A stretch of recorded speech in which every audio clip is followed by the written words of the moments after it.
I like trains.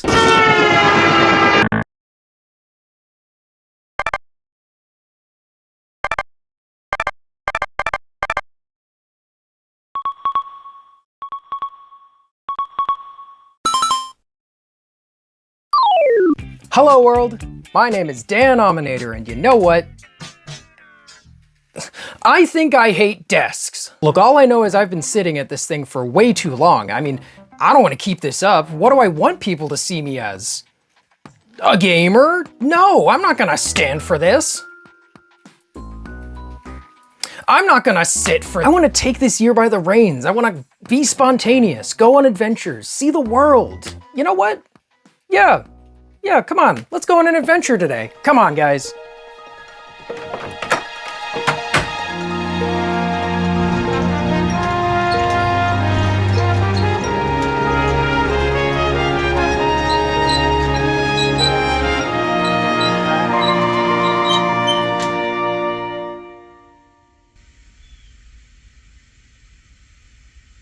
No.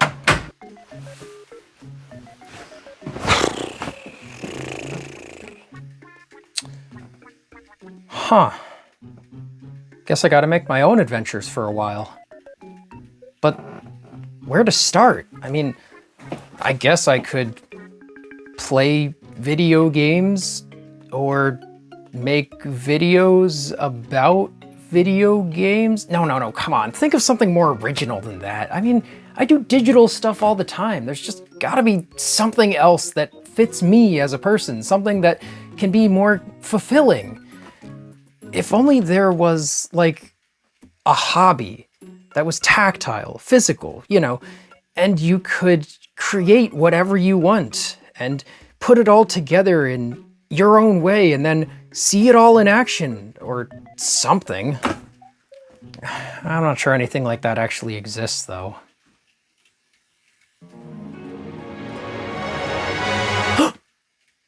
Wait a minute! That's right! I like trains!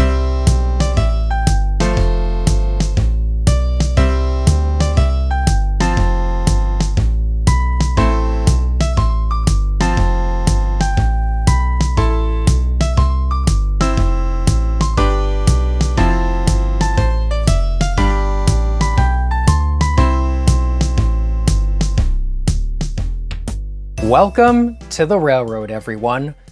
What you're seeing now is my N-scale model train layout, which I've actually been working on for the past 2 years, if you can believe it. This is something I've been wanting to talk about for at least a year now, and to say that it's become a massive project would be a huge understatement.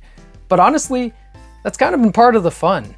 Apart from all the other stuff that I've been doing in my day-to-day life, and of course, making videos and keeping up with all my usual digital activities, this has been a really rewarding kind of hobby to work on. Now, this didn't come out of nowhere. To be honest, I've been obsessed with model trains for a pretty long time, but I did kind of fall out of it for some time.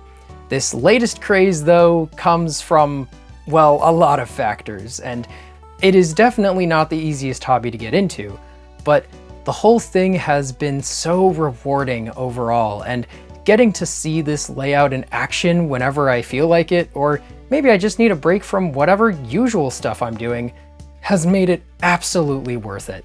This is going to be a very self-indulgent video, but don't worry, because I'm going to try to make it worth your while at the end, where I'm going to tell you how I would recommend you can start up your own mini layout for yourself, if you would like to, while spending as little money as possible. I know how expensive hobbies can be, and this one is certainly no exception, but I like to think over the last 2 years I've cobbled together a pretty decent list of strategies and other things that can help you create something without spending too much, and maybe even add your own personal touches to it. Now, like I said, I've kind of been out of the hobby for a while, so this is my second wind getting back into it, if you will.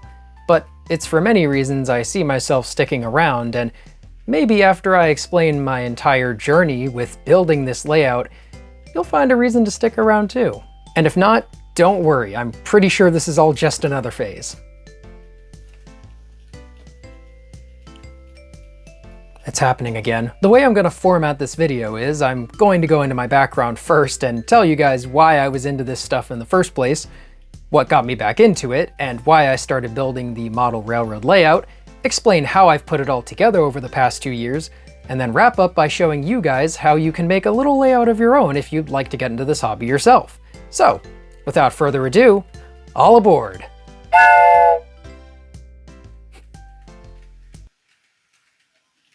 What?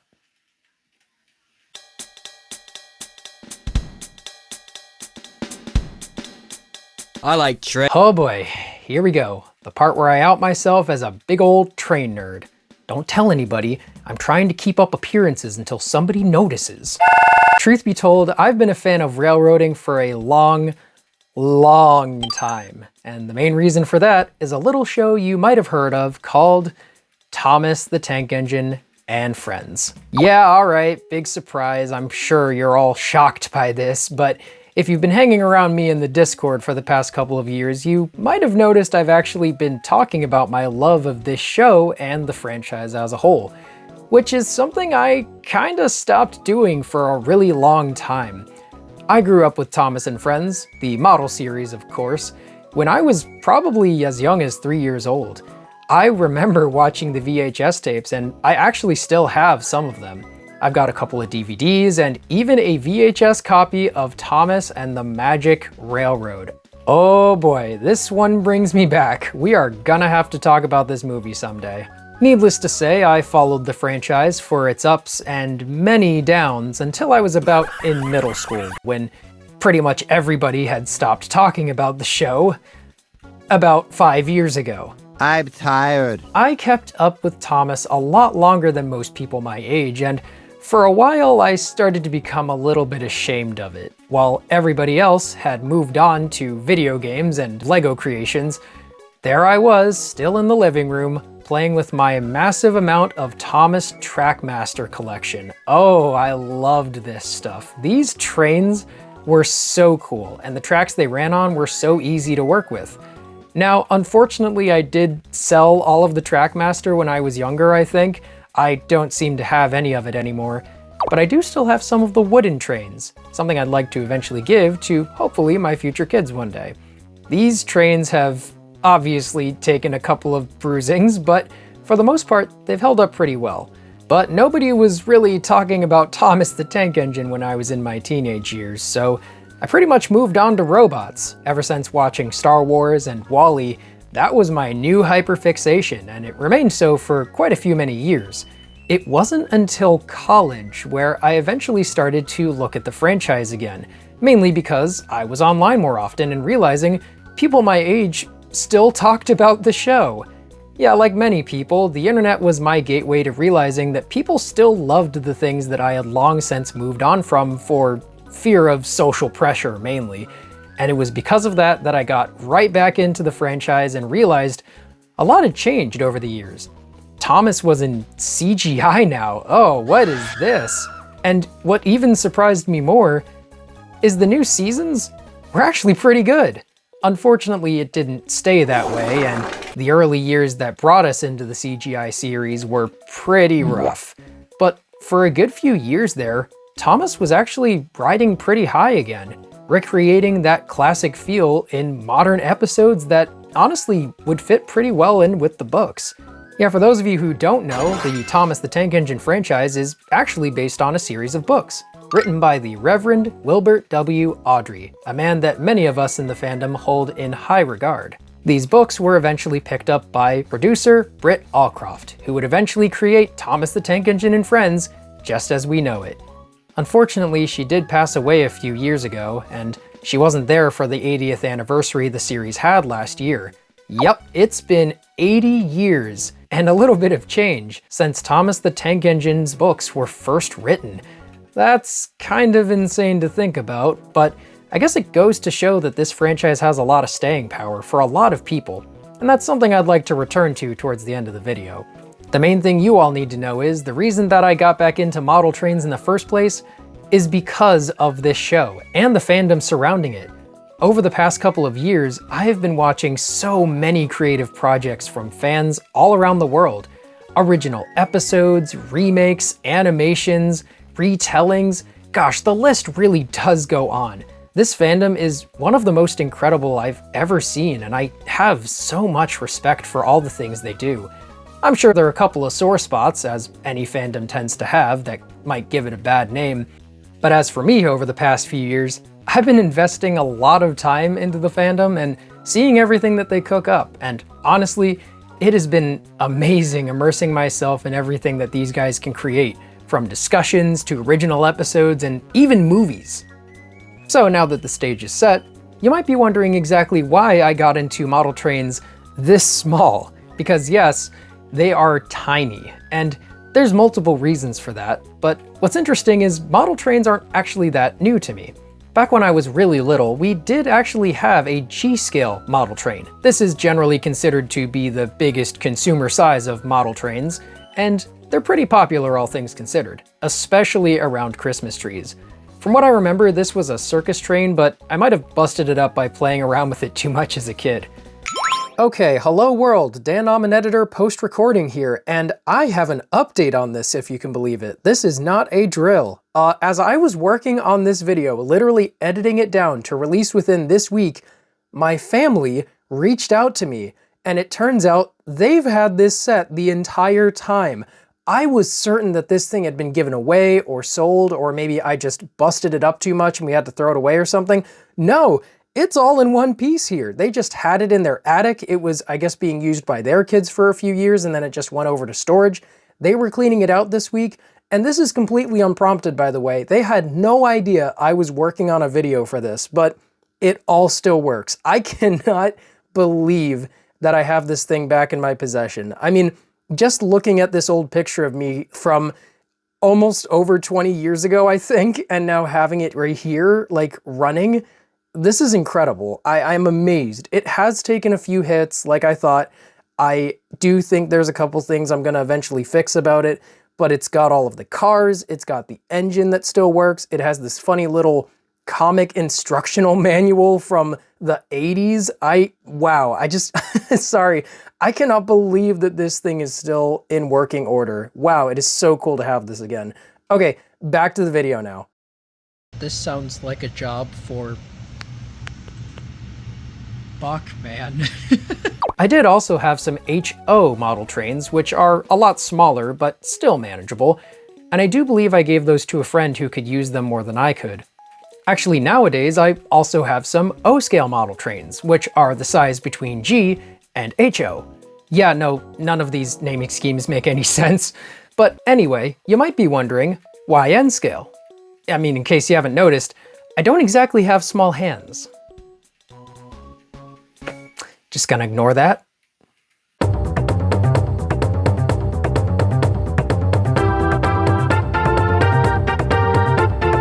So, the thing that got me into all of this in the first place.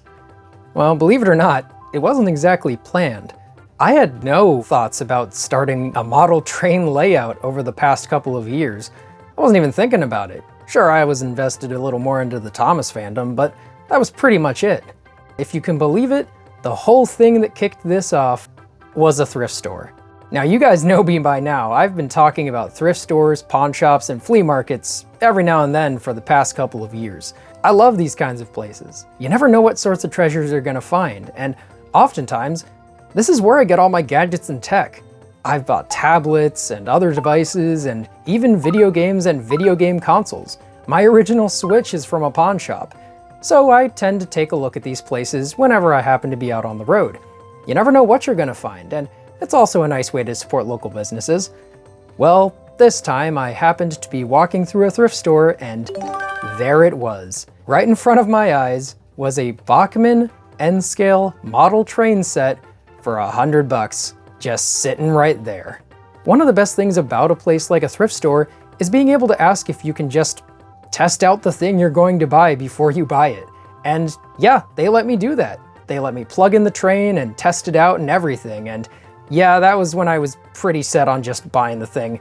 Here's the thing about model trains. Most of them take up a lot of space, which, you know, makes sense. They gotta be on tracks and have some kind of place to go. But these trains are different. N scale is really small, and that's honestly one of the best things about it. It's very space efficient. If you can get a little loop going in a corner of the house, you're kind of set to go and you can just slowly build it from there if you want to. And that is exactly what I saw myself doing with this loop. Now you have to understand, this is a thrift store we're talking about, so this set was not new. As a matter of fact, when I brought it home and did some research, I learned the manufacture date of this set was 2003. This thing is so old, it came with a VHS instructional assembly tape from 1999.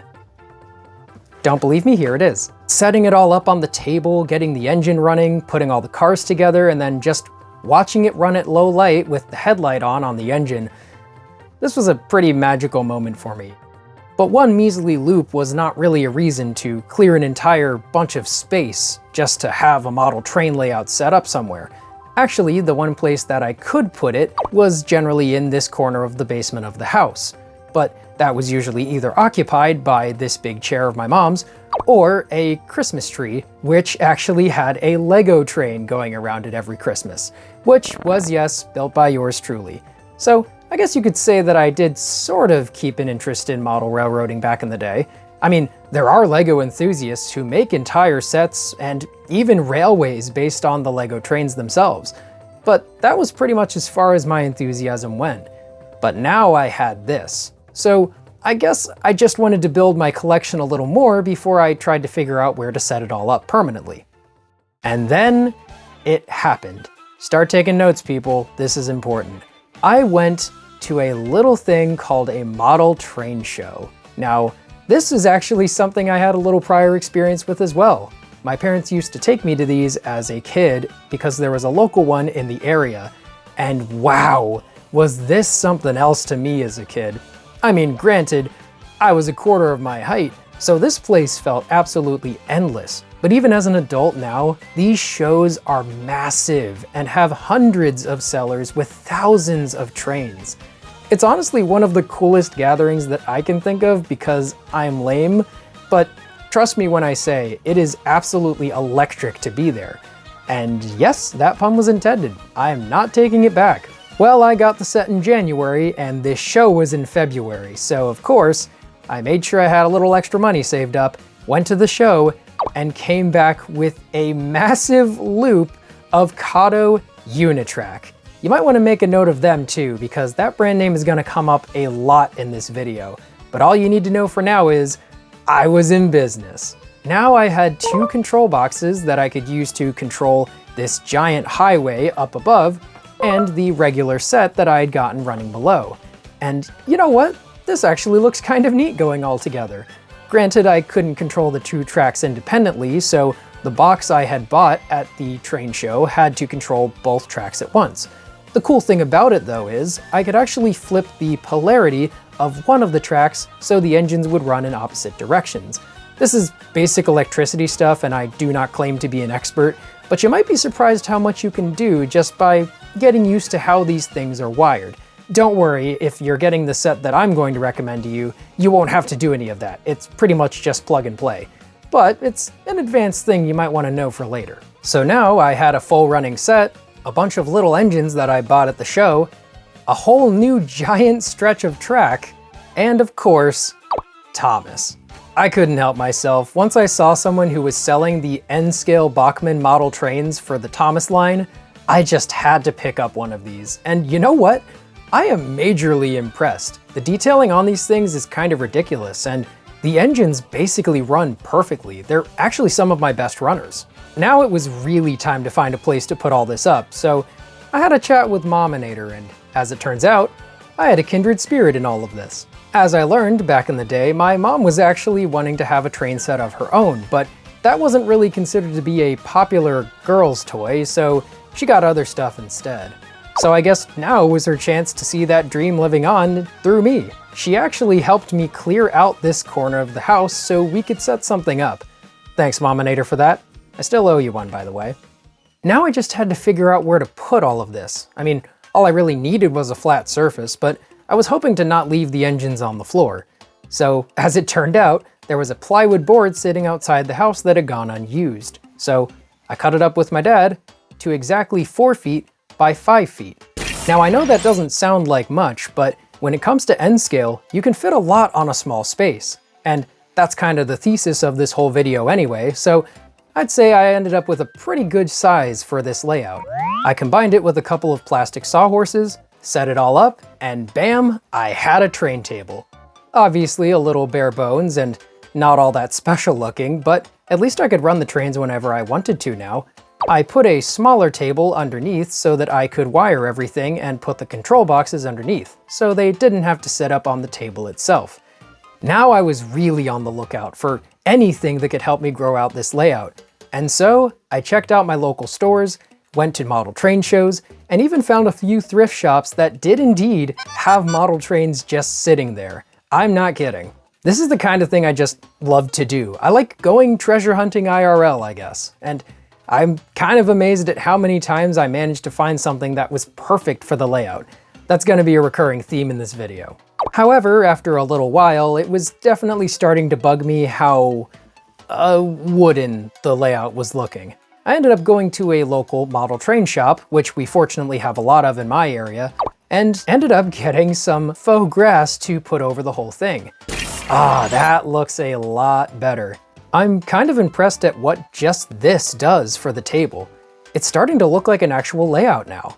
After obtaining a few more engines and cars so I could have more varied trains running on the upper levels of the layout, I decided now was the time to pick up some more track. So in the fall, I went to another model train show and came back with some switch tracks. These are the kind of thing you want if you want to really expand your layout. And the cool thing about them is, depending on the way you have them switched, you can turn the power on and off to any track you want, which means you can essentially park engines and cars wherever and then have other engines run alongside them.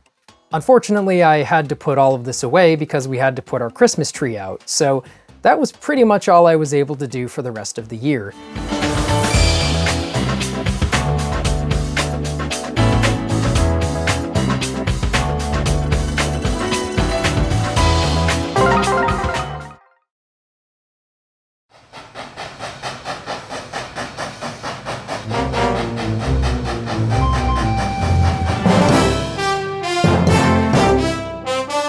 So 2024 came to a close, and it was about time for me to start working on the layout a little more.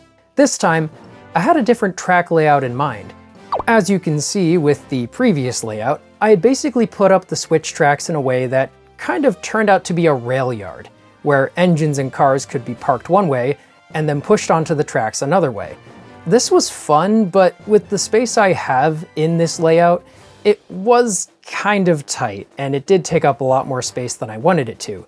So this time, I decided to basically have the upper loop stay the same, and the lower loop be another oval.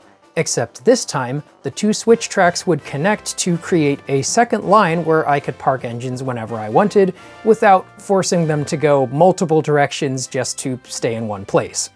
This turned out way better in my opinion, and now I felt like I was really starting to build the layout into something I wanted.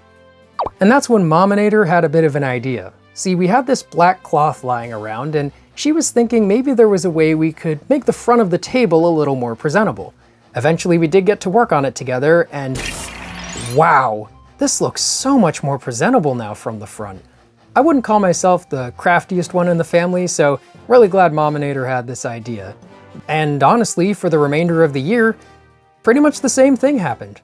I went to occasional train shows, picked up more things at thrift stores and pawn shops, even some stuff that wasn't related to model trains but fit perfectly on the layout itself. And to close out the year, I had the idea to put my dad's ceramic Christmas tree right in the center of the thing. So I drilled a hole out in the middle, plugged it in, and I know it is so much bigger than it needs to be, but this just looks really cool to me, especially when running the trains at low light. My folks did eventually pipe up about it, saying it was kind of big looking, and yeah, I guess that's fair, but we did have a smaller ceramic tree hanging around, so we put that on the layout instead. And yes, by now it was Christmas 2025, and the model train layout is still up. Why is that? Well, I guess my folks like the layout as much as I do because they agreed to let me put the Christmas tree upstairs this year. So the model railroad has been running uninterrupted for over an entire year now. And ever since then, I've been continuing to work on it day by day, occasionally picking up new parts and cars, and even had a few things given to me, if you can believe it, from people who used to be invested in the hobby. And now, this is what it looks like.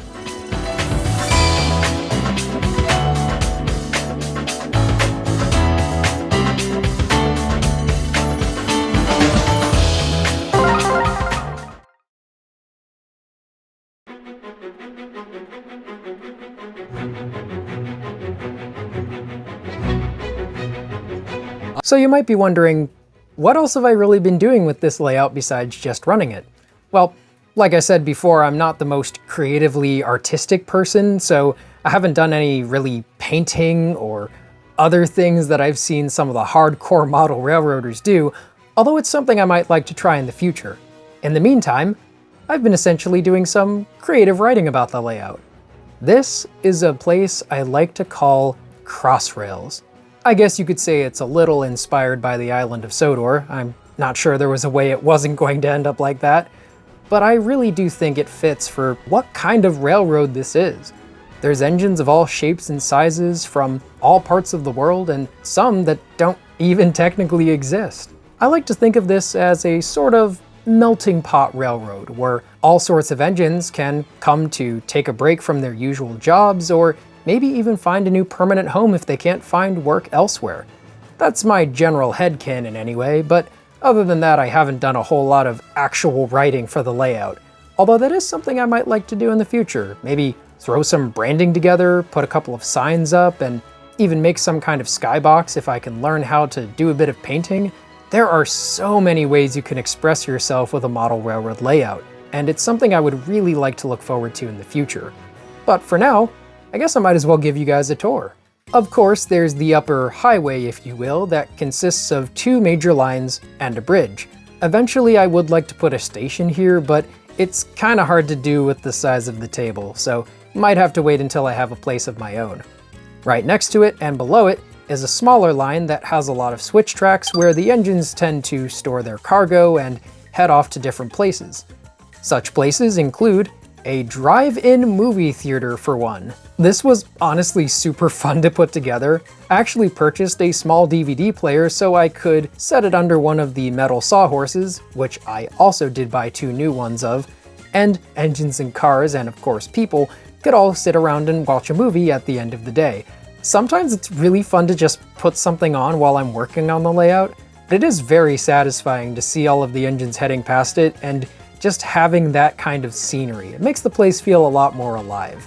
Coming around the layout is the maintenance shed. This is where all the engines go when they need something done, and there's really not much to it besides that, but it is a nice place to display the locomotives when they're not doing anything. There's that switch track I mentioned earlier, still going strong. Haven't really done much else with it, but there is now a smaller switch track on the inside that leads to another place where you can park an entire freight train. This is actually a really convenient thing to have, since you can just roll up an entire train there and shut the switch off, meaning that there's no electricity running to it anymore. So until you need the engine again, it's basically just parked there. Moving right along, there is a small church and a lake and a little tiny carnival mainly made up of these micro Hot Wheels things. And yes, I do have tiny Hot Wheels and Matchbox cars on this layout, as well as a couple of smaller model cars that technically match the scale better, but truth be told, I don't care too much about that. I'm just having fun here. Beyond that, there's a small forest, a station, and a tunnel. And that's about it. Getting onto the inside though, and things get a little more interesting. You might notice, yeah, there is a 5th line running on this layout now, and it's mainly a trolley line. This is what turned out to be the central hub of the entire railroad. I love this clock tower, and I actually found this at a thrift store too. It fits perfectly, which is crazy because it's not designed for model trains at all. I think it actually makes a perfect centerpiece for the entire place. I really like the idea that this is a tourist attraction where guests can park their cars, climb the tower, and then get to have a look at all the engines passing by. Just sounds like a really nice place to go on vacation. Of course, there's the TOMIX engines running around, and yeah, I do have a few. There's Thomas, of course, and I found myself a Percy, and then I ended up getting myself a Toby as well. He was a little more unexpected, but that was at a model train show, so I couldn't help myself. Eventually, I did get a couple of troublesome trucks, and Toad, this brake van who would normally have another engine called Oliver attached to him, but they haven't made an N-scale Oliver yet, so I just suffer. Of course, I had to get Annie and Clarabelle. Thomas doesn't really look complete without them, does he? And eventually, I even got Henrietta, so that Toby doesn't have to die alone.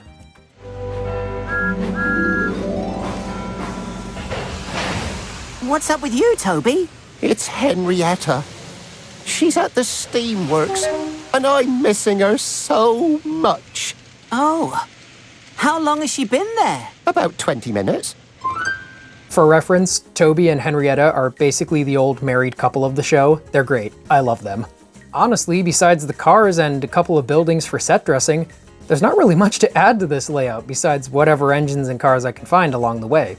I'm really happy with how this has all come together. Just getting to shift things around or change out the stuff that's running on it. All of this is just very satisfying to me, and honestly, it's pretty relaxing. The trucks were delighted. He's fallen in the water. Sometimes I like to just sit down here and work on video scripts, or even just play some music and have the lights running low. This is one of the coolest ways to witness the layout, in my opinion. I mean, yeah, it does look pretty cool running at day, but when you lower the lights, oh, this looks amazing. I think the best piece here is the Amtrak coaches. These are fully lit, and something about the layout just looks so much more alive when they're on it. What's really interesting to me is how all of it sounds, weirdly enough. A lot of the engines I have different motors, so they all sound a little different when they're running along the track. Some are quiet and elegant.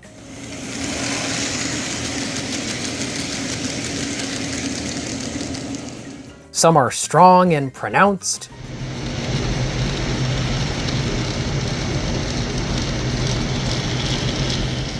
And some are very, very old.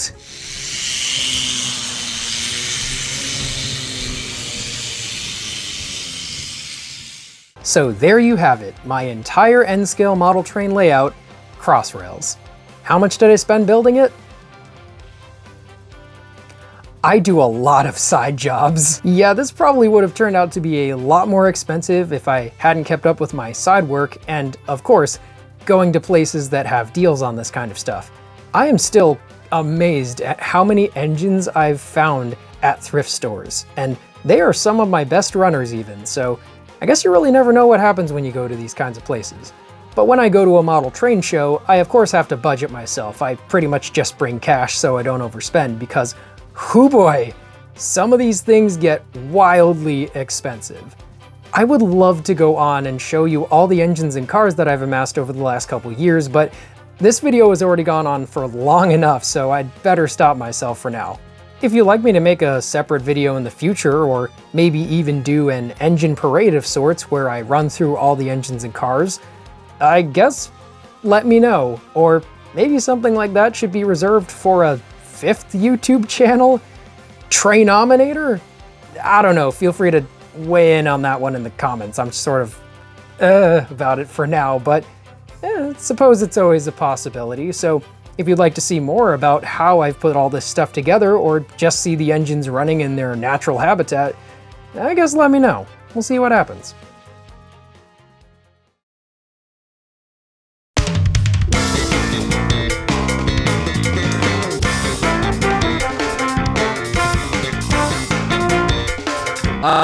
Alright, this is it.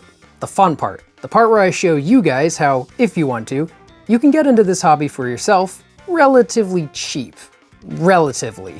This is an enthusiast thing at the end of the day, so you can easily spend a lot of money on engines and cars if you're not careful. However, I've managed to put together a few recommendations that will allow you to start a little loop for yourself if you like. And yeah, guess what? You're looking at it. This adorable little loop comes to us from TOMIX. Yeah, not Kato. While I do love Kato's engines and track, Actually, their engines are some of the smoothest and quietest running that I've ever seen.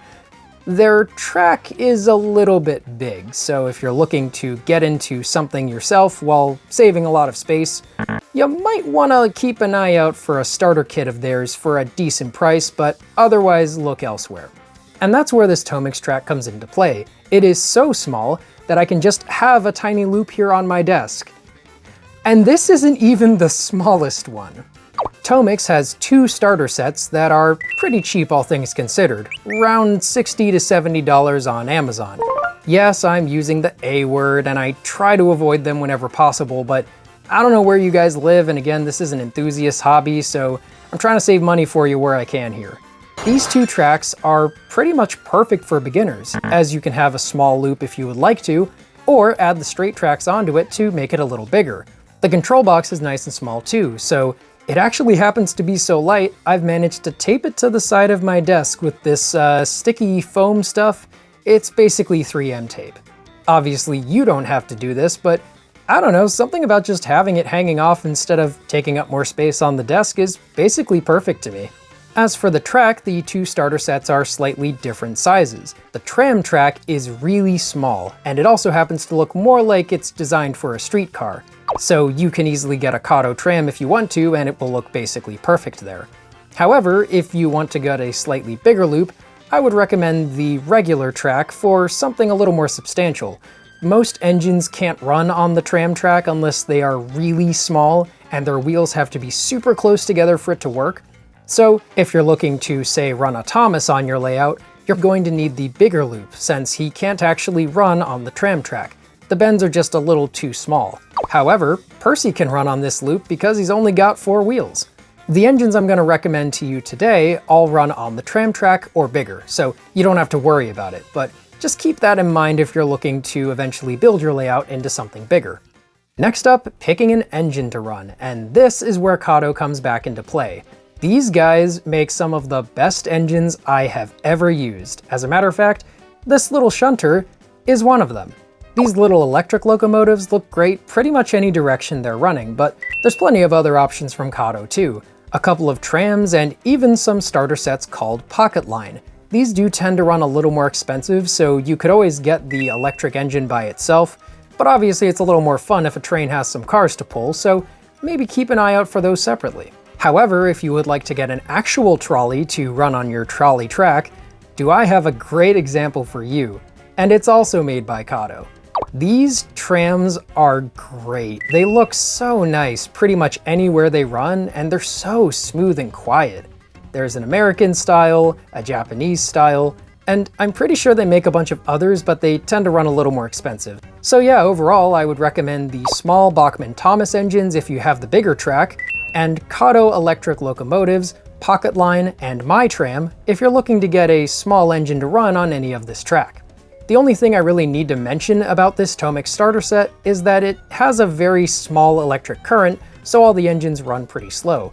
But that's not really a problem, especially if you're just running a tiny loop on a tiny space. Some of the older engines that I've collected over the years don't actually run on this thing because the gears are a lot bigger and they're not designed to run at slow speeds like the newer ones are.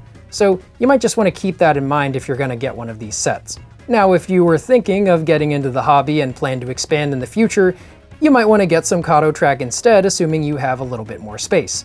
You can also get a starter set in N-scale with Thomas and Friends, but these tend to run a lot more expensive too, and they're on Bachmann track. In my personal experience, the Bachmann track has actually been some of the worst. It's not terrible, but I greatly prefer the TOMIX and Kato. The only other thing you might need to occasionally do is a bit of railroad upkeep, if you will. Generally, I use a microfiber cloth to clean off the tracks, since after a long time of running, the engines and cars tend to press any dust or dirt in the area onto the track itself. Do that a little while and occasionally clean the wheels the same way, and you'll pretty much be good to go. And there you go. That's pretty much all you need to start a layout. And the best part is, you can do whatever you want with it afterwards. Paint a background, make a little Lego station. There's all kinds of ways you could apply your own creativity to this kind of idea. I think that's one of the reasons I have so much interest in sharing it with all of you and even hopefully encouraging a few people to try it for themselves. And I think that's so important right now. Hobbies are what keep us creative. They're what keep us from diving into the AI slop that's polluting everything right now. This layout, while it is entirely fictional of course, and not all that impressive in the grand scheme of things, is still mine. And it's human. And I like it for that. I think that's a really important skill for us all to keep developing right now, especially in the times we live in. AI is trying to take over everything, but artificial intelligence had no hand in this, and honestly, I think that makes it better. It's not perfect, but it's something I've put the time and effort into making look the way I want it to, and I can keep working on it for years to come. Actually, that's one of the best things about this hobby in general. Going to these model train shows, exchanging stories with other people, showing off pictures to each other and the layouts we've worked on and how everything has come together over the years is something really special. I've met people who've been working on their layouts for 30 years in their basements, parsonages, everywhere. And each one of them is so unmistakably personal to them. That is why I love this hobby so much. That's kind of how I'd like to apply myself to the Thomas fandom at some point as well too. I want to talk more with the people who make these creative projects and discussions and get to know them a little better at some point. I should really mention the Unlucky Tug before I finish this because he is a big inspiration for why I started doing all of this in the first place, why I got back into the Thomas fandom to begin with. The discussions and other videos he's made about the franchise are honestly some of the best, and they are so heartfelt and remind me why I got into it in the first place. I know it's the funny, happy kid show, but there's so much more to it than that. I'm always glad to hear people talk about it and provide their own perspectives. So I guess it's kind of hard to complain when I feel that there's so much more potential for me to explore and get to know all the people who make these projects. And that I think is one of the biggest reasons that I've continued to invest time into this hobby. Making connections with those people, getting to know how they built their own layouts. I've even gotten to film a few people's layouts as some of those side jobs and put a GoPro camera on the track so that people can see what their layouts would look like from a first-person point of view for the first time. And the discussions that have come from things like that are just so much fun. Getting to connect with people on this level with something we all enjoy, that's kind of what hobbies are all about, isn't it? And so, if this video has at all encouraged you to get into something like this, or maybe not even model train related, try a hobby. Be willing to experience something new. Fail at it. Mess it up. I've done that plenty of times with this layout. I've actually zapped a couple of the trains and had to reset the control boxes. Occasionally, they come off the rails. None of this stuff is perfect, but the more that we apply ourselves to it and give it our personal time, that's what makes it all the more human, and what I consider makes it worth doing to begin with. Okay, I think that was everything. Guys, I know this was a long video, but I hope you all enjoyed it.